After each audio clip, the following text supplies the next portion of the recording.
E aí galera, eu sou o professor Tiagão, do Colégio Franciscano Santana. A disciplina que eu leciono aqui é História. E uma das dicas dos temas que acredito que possa estar na prova é sobre a Antiguidade Clássica, a Grécia Antiga. O ano de 2010 será o ano eleitoral, e nós sabemos que o conceito de democracia vem desta estrutura chamada de Atenas. Então a democracia, ela surge no contexto aí de período clássico, lembra muito a figura do Clístenes, que veio para resolver a questão da participação. Quem participa são só os cidadãos, onde ele tem que ser homem, livre, ter 35 anos ou mais e ser nascido em Atenas. É interessante fazer inclusive uma relação com as constituições do Brasil, lembrando que em 1824 nós tivemos uma Constituição que foi outorgada, nós temos depois a primeira Constituição Republicana, que é de 1891, que trouxe uma estrutura de república federativa presidencialista, copiando o modelo norte-americano. Depois nós temos a de 1934, essa aí uma dica muito grande, muito importante. Por quê? Porque é ela que traz o voto feminino, ela é nacionalista e é importante também as leis trabalhistas. Depois nós temos a a Constituição Polaca, outorgada por Vargas, em 1937. Depois a de 46 por Dutra e em 1967, a do governo militar, onde deu poderes para tornar o Brasil uma ditadura. E a atual Constituição brasileira é a de 1988. Então, fica a dica para vocês, democracia grega e as constituições brasileiras, fazer aquela revisada aí que vai ser uma tendência em aparecer na tua prova. Vocês sabem que Roma é um assunto muito extenso, a galera tem dificuldade no geral para estudar, mas a dica é vocês estudarem muito forte a República Romana, todas as transformações, a parte da economia, as lutas sociais envolvendo a questão dos patrícios e plebeus, o desenvolvimento do direito romano, a questão envolvendo a própria expansão territorial. E a outra dica é pegar o extremo, o Baixo Império. A crise do século III, a falta de escravos e todas as consequências que isso vão acarretar. Porque nós sabemos que lá na República houve o processo envolvendo o quê? Houve o processo envolvendo a urbanização. Tu teve lá os plebeus saindo do campo e indo para a cidade. Lá no século III, depois, na crise do século III, no Baixo Império, tens o contrário. O plebeu saindo da cidade e indo para o campo, caracterizando o processo de ruralização. E aí tu acrescenta aí o fator dos romanos indo para o campo e os bárbaros germânicos vivendo no campo, tu tens a fusão cultural, germânicos e o romano, nascendo assim a sociedade europeia medieval. A dica de história é sobre a Idade Moderna. Sabemos que a Idade Moderna ela corresponde à transição do feudalismo para o capitalismo. E para consolidar os valores capitalistas, burgueses que hoje compõem a nossa realidade cultural, ideológica, enfim, partimos da Revolução Inglesa no século XVII. Ela foi o mecanismo utilizado para colocar a burguesia através da Revolução Gloriosa, vem depois a Declaração dos Direitos, o Rei reina, o Parlamento governa, e isso deu condições 100 anos antes da Revolução Francesa, ou seja, 1689, para que nós tivéssemos na Inglaterra a burguesia no poder e fosse construído todo o ambiente intelectual, econômico, social, político, enfim, para que a Inglaterra fosse pioneira na Revolução Industrial.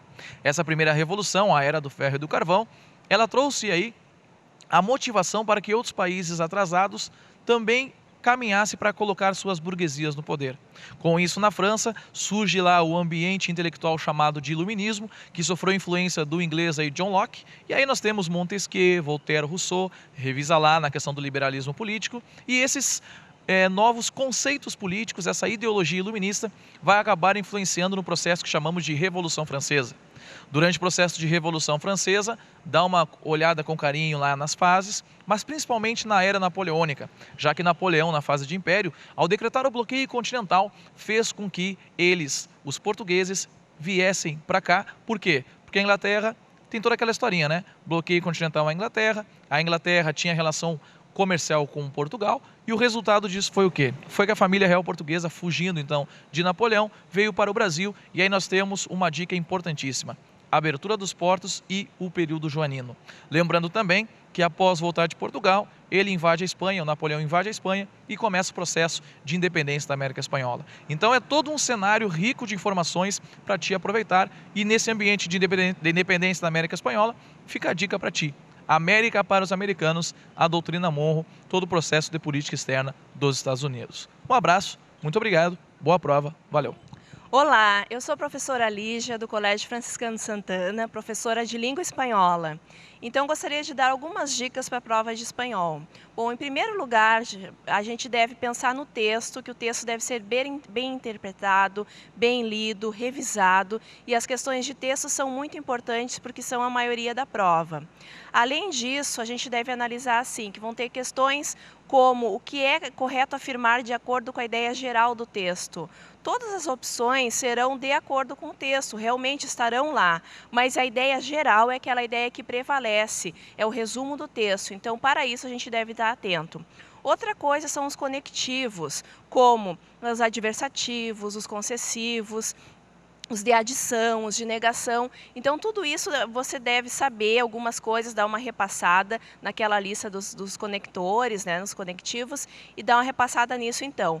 O vocabulário, gente, vai ter uma questão assim de substituição. Raramente vem alguma coisa de tradução, sabe? Então, tal palavra poderia ser substituída sem alteração de sentido por. E é bom então a gente ter conhecimento dessas palavras, inseri-las no texto para ver se dá o mesmo resultado. Alguma questão de verbo também, na substituição do verbo. Você sabe que o verbo no passado, que a gente chama de pretérito indefinido, pode ser trocado pelo pretérito composto, que é o pretérito perfeito, que dá o mesmo sentido aí no texto. No mais, pessoal, uma boa prova, calma, atenção, que certamente vocês farão uma boa prova de espanhol, tá bom? Boa sorte para vocês. Tchau. Olá pessoal, aqui é o professor Fausto de Matemática do Colégio Santana. Vou dar as dicas para vocês da prova de Matemática da UFSM. A função do primeiro grau é uma questão que sempre cai, sempre aparece na nossa federal. Então todo ano surge a função do primeiro grau. É a famosa função y igual a x mais b, onde a é o coeficiente angular e b é o coeficiente linear da reta. O A indica se a função é crescente ou decrescente, o B indica onde o gráfico corta o eixo Y. Dá uma cuidada também com a função exponencial. Tá? A função exponencial é uma curva, ora crescente, ora decrescente. Depende da base. E a sua lei de formação é y igual a na x, onde a é a nossa base e x é o nosso expoente. Se a nossa base for maior do que 1, teremos uma função exponencial crescente. Se a base estiver entre 0 e 1, teremos uma função exponencial decrescente. Lembrando também que a parte de juros simples e juros compostos vai aparecer na prova.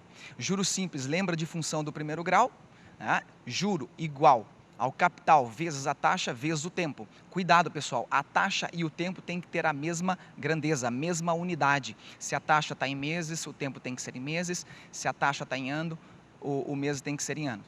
Então ela liga com função do primeiro grau, juros simples. Já juros compostos lembra da função exponencial, onde sua lei é o montante igual capital que multiplica 1 mais a taxa elevado na t, que é o nosso tempo. Então, esse elevado na t lembra da função exponencial. E cuidado, para descer o expoente, só aplicando função logarítmica, certo? Uma outra matéria que faz lembrar a função do primeiro grau, ou juros simples, é a progressão aritmética, porque eles podem casar esses conteúdos.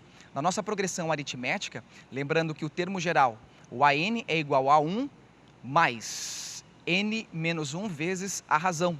Você tem que cuidar essa parte da progressão aritmética.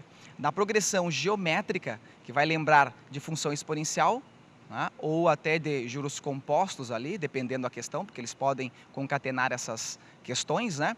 A progressão geométrica lembra que o termo geral, a n vai ser igual a 1 que multiplica razão elevado na n menos 1. Então vocês devem tomar cuidado com esses tópicos, que eles podem casar muito bem na nossa federal, já que são 10 questões, né? Eles diminuíram o número de questões. Uma boa prova a todos vocês e sucesso!